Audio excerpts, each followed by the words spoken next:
We have hot takes on teams in the Big Ten, from the AP 25 to who's going to be fired first, plus fall camp updates and expansion of the Big Ten. We cover all that today on the Locked On Big Ten Squad. You're talking ball with the Big Ten Squad, sponsored by Game Time. From USC to Ohio State, from Michigan to Oregon, from Nebraska to Washington, it's the local experts of the Locked On Podcast Network bringing you scoops, breakdowns, and the most comprehensive preview of the upcoming Big Ten weekend. No hurt feelings and thin skin allowed. Squad up, you're part of the Big Ten Squad. It is the Locked On Big Ten Squad this week. I'm your man, Jacob Goins. I guess I'm the neutral arbiter of all things college football and college sports. Don't you dare take my title from me, Jacob. I haven't gotten to your title yet, Mr. Spencer McLaughlin, who is not good enough to be at home to host this show like he normally does. We have Mark Culkin of Locked On USC. We've got Trent Condon of Locked On Hawkeyes. There is Spencer McLaughlin of Locked On... Of Amazon warehouses. What would you like to be referred to as this week, Spencer? I'll give you your Locked pick. On.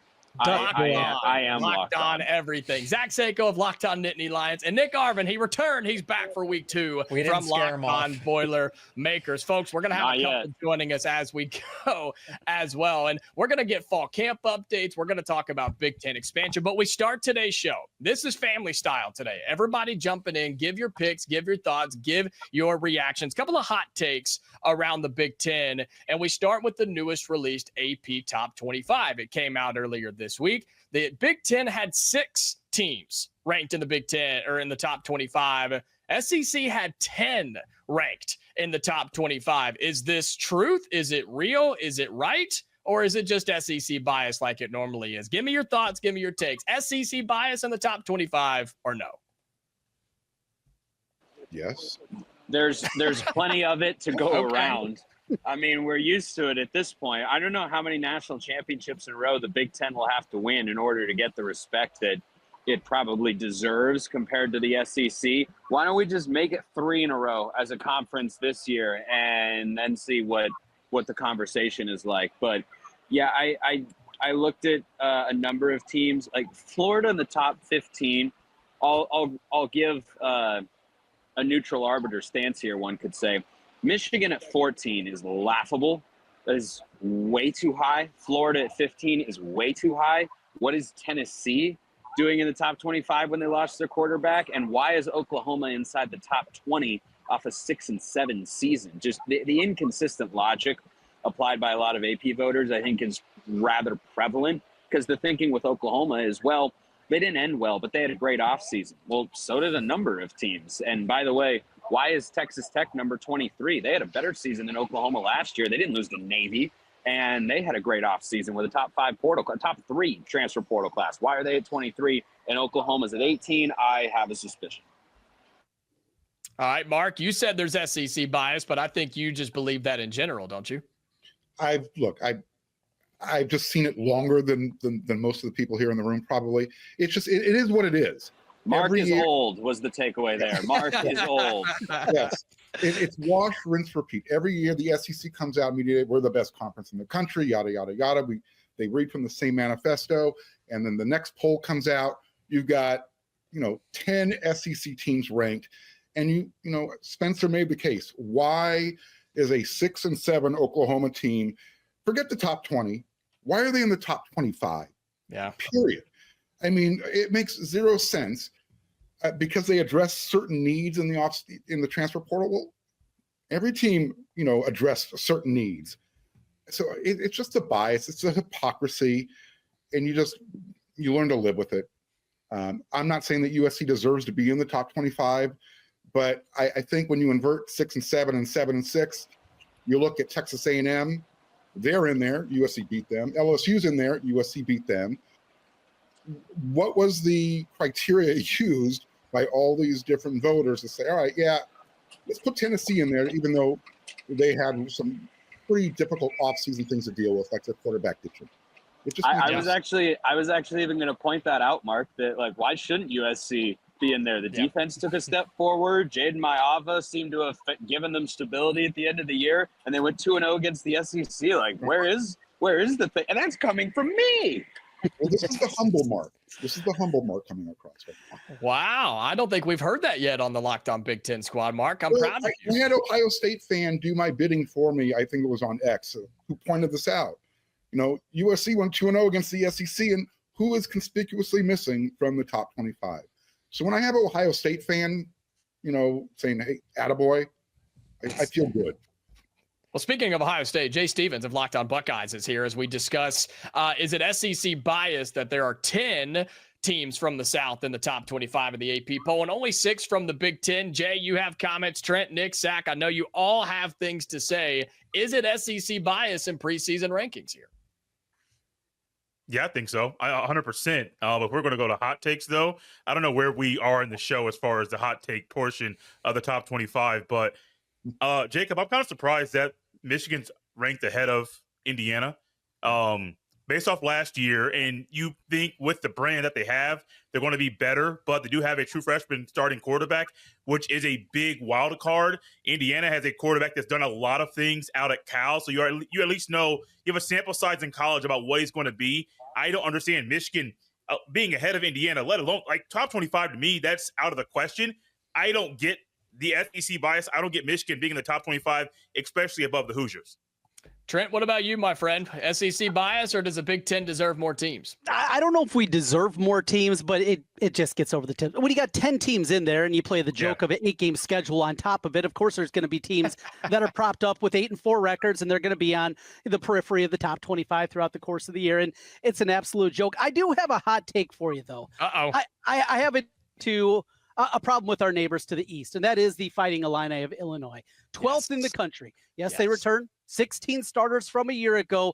You saw one score luck, what it was a year ago. They're not going to replicate that. It's just not going to happen. It is more likely they miss a bowl game as opposed to finish in the top 10 this year. There's a hot take for you. Down to Bielema, though he's a Hawkeye, he's wearing the wrong colors now.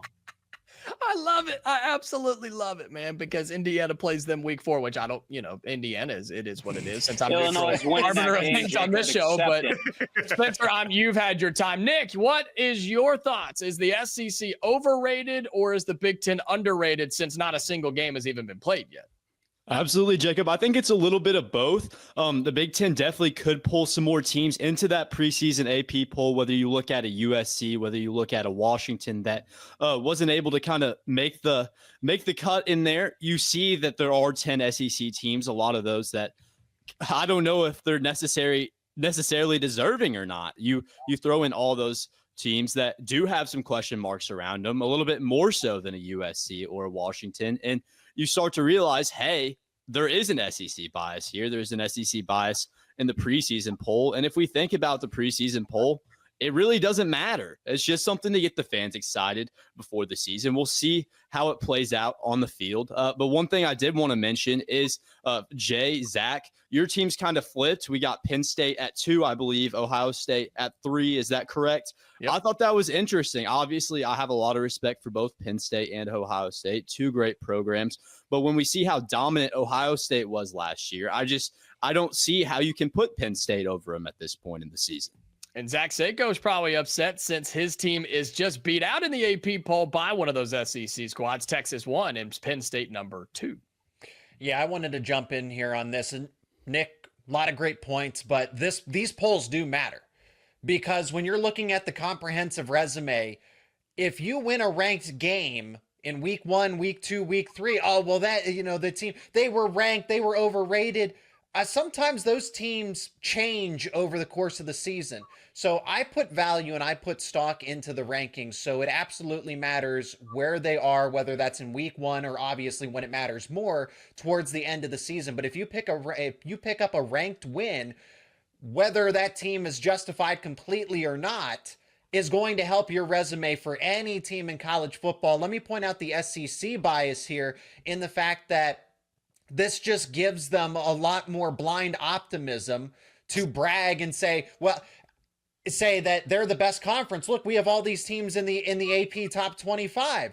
It just continues to bolster the ignorance and the issues that lie at hand here. Well, we're all through the AP top 25.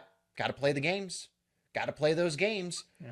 So it really doesn't help at the end of the day that the SEC gets to basically leverage an AP top 25 poll when there's nothing to prove it until they play those games. So with Penn State and Ohio State, I think the telling part is the first place votes. The second and third place, where Texas has 25 first place votes, Penn State has 23 first place votes, and Ohio State has 11. You notice how the difference is 2, and then the difference is 12. So that's a pretty tight 1, 2, 3. But Penn State is essentially 1A and 1B with Texas, and there's a little bit of a gap. The AP voters say that there's a little bit of a gap between Ohio State and Penn State, but not Texas and Penn State. I had a feeling we could get some fired up folks on the Big Ten squad this week with less teams ranked in the AP top 25 compared to the SEC. But we continue talking about the squad as a whole, talking Big Ten, that is, right after this, because is expansion happening? It is. But who are those teams and who do we want to see come to the Big Ten? We talk about that next here on the Locked On Big Ten Squad. This episode of the Locked On Big Ten Squad here this week is brought to you by FanDuel. August 26th is officially FanDuel Futures Day, a brand new holiday for football fans who live for bold predictions and preseason hunches. For just 24 hours, FanDuel is giving you deals on NFL preseason predictions. So whether you're calling for your MVP, eyeing a long shot division winner, or you're ready to crown a Super Bowl champion for week 1 before it even starts, this is your moment. Looking at MVP odds, Lamar Jackson is your favorite. You could go for Patrick Mahomes, or maybe you like Justin Herbert to win the NFL MVP at plus 2,000 with our friends at FanDuel. You can do that on FanDuel Futures Day. Visit the FanDuel app right now and start planning your futures bet, because Futures Day is one day and one day only. FanDuel, play your game. All right, we continue on here with a Locked On Big Ten Squad. We lose Trent Condon of Locked On Hawkeyes, and we game Roman Tomashoff of Locked On Huskies. So we just little swap right there. From one middling team to another. Wow. All right, Roman, you going to take that from Spencer, who didn't even care to show up at his own house Locked today? On Amazon. Yeah, see, I don't even need to respond to that because everyone will do it for me. So I appreciate that. Yes, well, we continue on. That's a nice cop-out for trying to think of a quick retort, but go ahead. We continue with the squad, Spencer, as we talk about this idea of expansion, because it is happening all around us, and the Big Ten eventually will be adding new teams. Now, whether it's like adding 4 teams like we saw a few years ago, or it is a true merger of the SEC, Big Ten, and others, I'm curious on where we stand on if you had free range, free pick of any teams across the country, who would be best, most entertaining, or just flat out fun for the Big Ten to add? Mark, I'll start with you because I feel like you could have an interesting answer. Who is a team that, if you could, you'd add to the Big Ten Conference right now? Just one? Sure. Not Dartmouth. You can't add Dartmouth. Yeah. Well, P4 or Big G5. I think Dartmouth or the West Coast. I'll go Stanford. Okay. One, because I get to maintain more tradition. Another rivalry stays. If we're talking about travel, hey, guess what? It's an easy road trip. So yeah, Stanford. If I get to pick 2, give me Cal as well for the same reason. Cal. Okay. They don't Cal, care about football. Cal's terrible, though. Yeah, neither of those teams do. Well, at least Stanford, you get the academics part. Cal is good enough to find quarterbacks for Indiana, so be careful there. Hey, he should have never been there in the first place. Cal was rumored to think they thought about canceling their football program. No, that was never serious. Are you a Cal insider, Mr. McLaughlin? Is that what's happening? I know a couple of Cal insiders. Yeah, that was not a thing. I'll say it was floated. Mark again is making a good point, and it takes a lot for me to say that. But you haven't lived until you've gone to the farm and lost to a 3-9 Stanford team in front of 8,000 strong.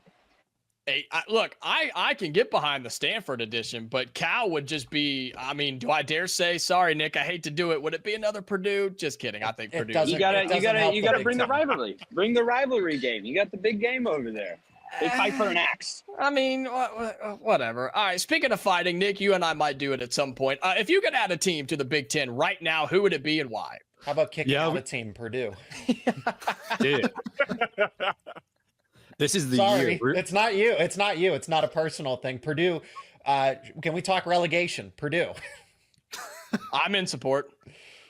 That's nasty work. No, Jacob, I'm going to go Boise State with this one. I want to view the blue field on my TV.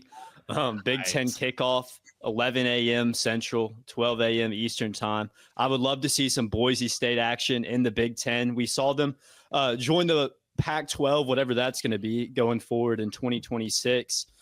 So obviously, probably not the most logistical thing in the world, but hey, that's a team with a lot of history. We've seen the Big Ten expand west. Idaho kind of gives off a Big Ten vibe, so to speak.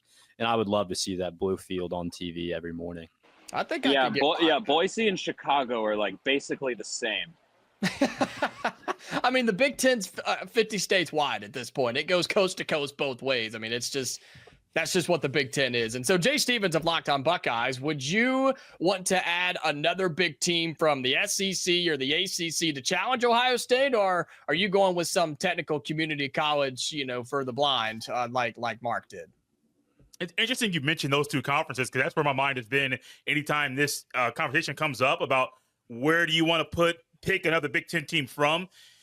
I'm going to go Clemson. Go a little bit further south, go to the coast, expand the footprint of the conference, as well as some of the recruiting when you can get some better players down south as well. I think Clemson would be an easy one. They've already been trying to get out of the ACC as well. So I think if the Big Ten did what they needed to do to pull Clemson over, that would be an easy choice. Clemson, that's a good pick. Seiko, looked like you agreed with that.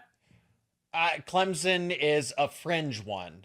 And I'm thinking about this from not only the brand standpoint, from how does it actually benefit the Big Ten? Why have we spent how many minutes? 5 minutes deep into the second segment. Nobody's thought of Notre Dame.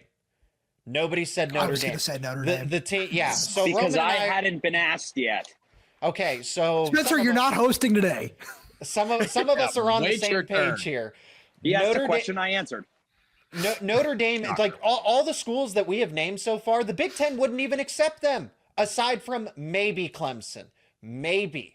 So, and that's saying something. The fact that they would have to consider and figure things out logistically. Notre Dame is the only school that is available, so to speak, that would actually help the Big Ten, would actually help all of the schools within the conference. All right, so as much bad blood as there is between Penn State and Notre Dame after this Orange Bowl game, that's fine. It's all fun for the love of the sport. But I can objectively say that Notre Dame is the only addition that I would make to the Big Ten, unless you're talking about poaching some SEC schools, which Texas A&M?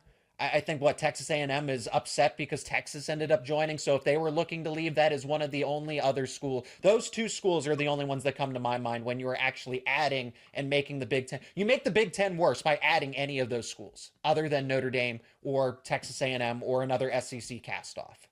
What about the blue field, Zach? What? What about the blue field? Boise State would love it. Boise State would love it. Everybody else would take a haircut. You'd have to pay for Boise State to be integrated into the Big Ten. No, Penn State, Purdue wouldn't even want that. Purdue would be like, no, don't add Boise State. I respect Seiko because he took this conversation from what benefits the Big Ten. Nick from Locked On Boilermaker said, give me a cool looking field, man. He said, I don't care if they're good or not. Just give me the entertainment factor. Roman double down on Notre Dame, sir. So I wanted to, but because I think Zach made the point perfectly, I'm going to go in a different direction to another RIP Pac-12 school. I feel like Utah just perfectly fits the brand of what a Big Ten team. Thank you. They play great defense. They don't necessarily ever have an elite quarterback, but it's just also just a fun, well-coached team. And just for rivalry's sake, because I had so many Arizona fans in my mentions following the whole Jedfish hiring when that happened. Give me Arizona just because it's just, I feel like that's a school that we collectively as the Big Ten squad can just all kind of punch down on a week in, week out basis and have a lot of fun with as well. All right, we've waited long enough. Spencer, whatever you want to say, go ahead. Yeah, so Roman took my sleeper pick. I was going to mention Notre Dame as, like, regionally that fits really well. The fit, I think the association with the universities. Clearly, you guys don't watch enough Locked On College Football. You should. It's a good show. Over there's a phrase that pops up every now and then. Says me. The phrase is President's vote on realignment. Nick, unfortunately, that's why your dream of Boise State to the Big Ten is DOA. But Stanford and Cal actually are not. I think any of those are. I think Clemson's feasible. I think Florida State has kind of an outside chance. But if I were to have my choice, if I'm talking strength of the Big Ten, I would go with Utah and Notre Dame together. If I were to go who I would most like to see, I do agree with Mark, and I would say Stanford and Cal, because that would bring back a lot. You would have at 6 at that point of the old Pac-12, and well, that's closer than 4. So I'd go in that direction. But yeah, Utah is a great select. They do play Big Ten football over there in Salt Lake City. I love the folks who picked. Was it Roman? You said Arizona, right? Was that one of your picks on a basketball side? Never in a million years. Me and Nick are the only ones who can talk about this. Arizona would be an awesome addition to the Big Ten for basketball. I don't care about football with Arizona, but basketball would be electric to add that. That would elevate the conference as a whole. But again, guys in this conference or in this Look call, at Goins already punting on football season and trying to get to hoops talk because he's got a new head coach. That's it has been popular. Can I chime in about wrestling? Here's who I would add Lehigh to the Big Ten for wrestling. Okay, we got to move on. One more segment on the Locked On Big Ten Squad. We're talking about fall camp updates. What's going on around this conference? We talk about that next. Today's episode of Locked On Big Ten Squad is brought to you by Wayfair. As summer winds down, there's something nice about getting back into a routine that you love. And Wayfair makes it easy to set yourself up for the season ahead. From bedding and linens to storage solutions for every single room, Wayfair is your one-stop shop to refresh your home. I've bought a dresser on Wayfair. I've got some sheets from Wayfair. And if you need anything like that, pillow covers or blinds or whatever you need, Wayfair has you covered to get that room set up or maybe finish decorating the living room. Whatever you need, Wayfair has you covered. It's the perfect time to get your home ready as the fall is hopefully approaching with cooler weather. You can do so with Wayfair. Get organized, refreshed, and back to a routine for way less. Head to wayfair.com right now to shop all things home. That's WAYFAIR.com. Wayfair, every style, every home. All right, final segment here on the Locked On Big Ten Squad, and we're getting quick updates from fall camps from around the Big Ten, and I hate to do this, but we'll start with Spencer McLaughlin of Locked On Ducks. What's going on out there in Eugene, my friend? This is probably the worst news week imaginable. Oregon had a 5-star true freshman break his leg, and another former 5-star recruit who got injured to begin his career get indefinitely suspended from the team. So not great. As bad as it sounds, it's worse, or it's not as bad as it sounds in reality. I don't think Trey McNutt was going to be a starter. I think he could have pushed for playing time.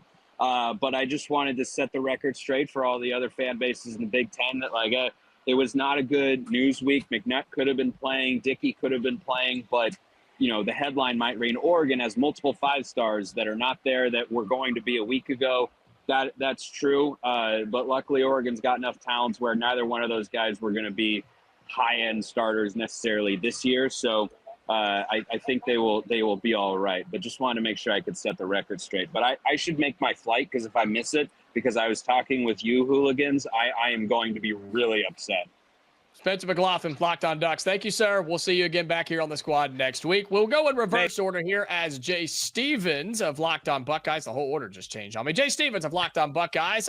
Updates in Columbus. Good, bad, or just kind of A little bit of some of all of that, honestly. We're still waiting for Ryan Day to announce a starting quarterback. That is expected to come after the second scrimmage of training camp, which is going to be this coming Saturday. There was a little injury early on in camp from Edric Houston, starting D tackle. He is back in camp, and he is healthy and ramping up for the game against Texas. Earlier this week, there was a little confusion in regards to the clarity we thought we were going to get with the starting offensive line. Seems like Austin Serveld is exclusively at left tackle. Minnesota transfer Phillip Daniels has been doing what he needs to do to move up the depth chart, and he might be the starting right tackle. But when people thought it was going to be the Rice transfer and Ethan Ananwa, it doesn't sound like that's going to be a thing because he's been working at guard. There's a lot of moving parts. A lot of it is confusing. the clarity that people want with the starting O-line is not there, but expect an answer with a starting quarterback early next week. Well, speaking of quarterbacks, let's go out to Seattle with Roman Tomashoff of Locked On Huskies. And can you tell me why Damon Williams so far through fall camp has looked like a Heisman Trophy dark horse?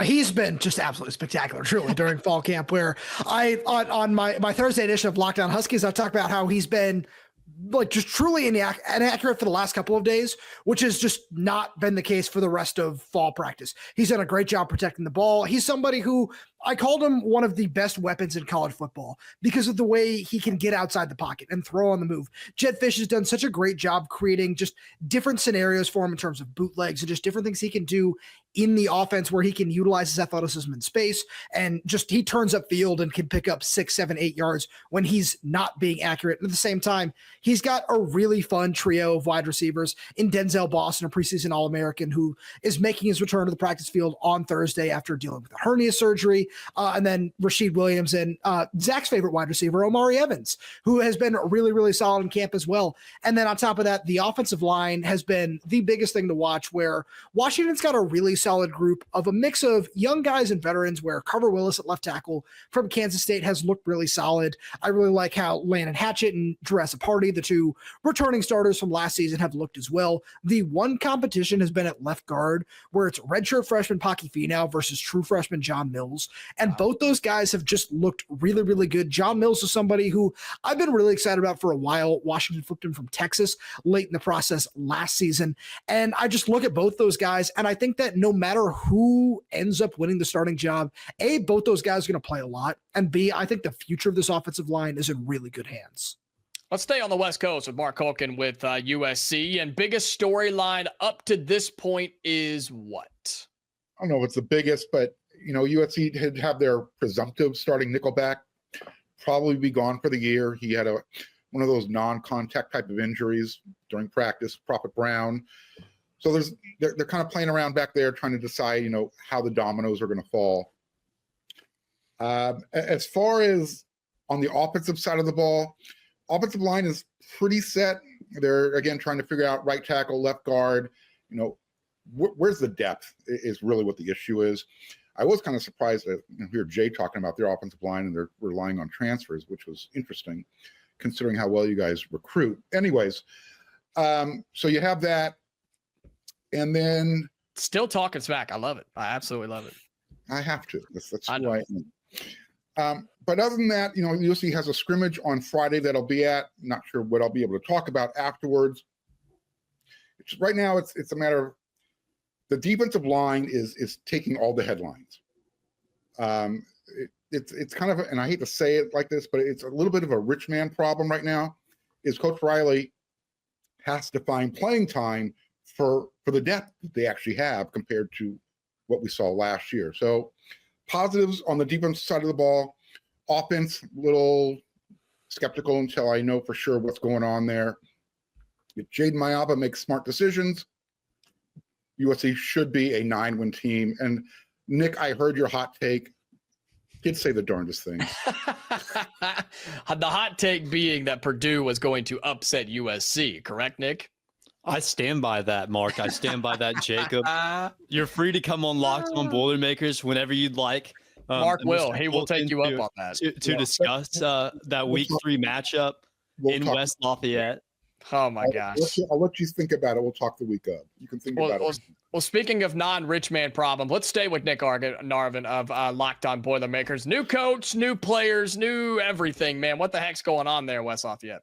Well, I can assure you that we will be relying on transfers. Barry Odom brings in 50-plus transfers this offseason, and the key storyline is still at that quarterback position. We're less than 3 weeks out, almost 2 weeks out from week 1 against Ball State, and a quarterback has not been named. The two front runners right now are Ryan Brown, who was at Purdue last year, transfers to Chapel Bill over there in North Carolina, and comes back in April following the acquisition of Barry Odom, the hiring of Barry Odom. And then another guy, Arkansas transfer Malachi Singleton, who notably led Arkansas in that last-minute drive against Tennessee last year in that upset in that game. So a lot of people have expected Ryan Brown to really kind of run away with the job. And the fact that there's still a competition ongoing, there's still a conversation to be had, really shows what Malachi Singleton's been able to do. He's really been impressing so far throughout fall camp. He's been making the throws. He's been showing that he has the potential to be a dual threat quarterback and make things happen on his feet, be a good improviser. So that's really our storyline. We're working out to see who that starting quarterback is going to be week 1. Barry Odom said that, hey, these reps in fall camp and summer camp, these are more about getting guys used to our system. Whenever we get our guys in live reps in these scrimmages, we'll be able to make our decision then. So scrimmages coming up this week, we should be able to determine who our starting quarterback is. All right, let's go to the final place in the Big Ten here on the squad with Zach Seko of Locked On Nittany Lions. Is everything just perfect, hunky-dory? You guys are just waiting for the ball to hit the air. I mean, everything's just great in Happy Valley right now? Yeah, you saved the best team for last. So Penn State, I'll keep it brief because we're getting wrapped up here. So no breaking news, and no breaking news is actually good news when you're leading. No injuries to report, that kind of thing. But Jim Knowles, former Ohio State defensive coordinator, hi Jay, he called out the linebackers, and he was pretty blunt about what they have. So if we want to look, it's not all positive every single day of the week for Penn State right now. The linebacker depth is pretty questionable at this point in time. And Jim Knowles said that he only trusts 3 players and that he's not afraid to use 3 linebackers. He's done it before. He'll do it again. So he's still optimistic long-term. He's like, I like this player. But right now, I don't know what they can give me. I don't trust any of them. He used that word, not me. So Jim Knowles has trust issues for a group that could be a liability if they don't figure things out past those first 3 for Penn State. We're getting into the heart of fall camp as we are counting down the days until college football. It's played this month. Week 0 will be here before we know it, and then week 1 is going to be magical. Mark Culkin of Locked On USC, Nick Arvin of Locked On Boilermakers, Roman Tomashoff of Locked On Huskies, Jay Stevens of Locked On Buckeyes, Zach Seko, Locked On Nittany Lions. I'm Jacob Goins of Locked On Hoosiers, and for the ones who are no longer with us on the show, they're still with us in our hearts, though. We are back next week on the Locked On Big Ten squad. So until then, to all Big Ten fans, stay safe, and we'll talk to you later.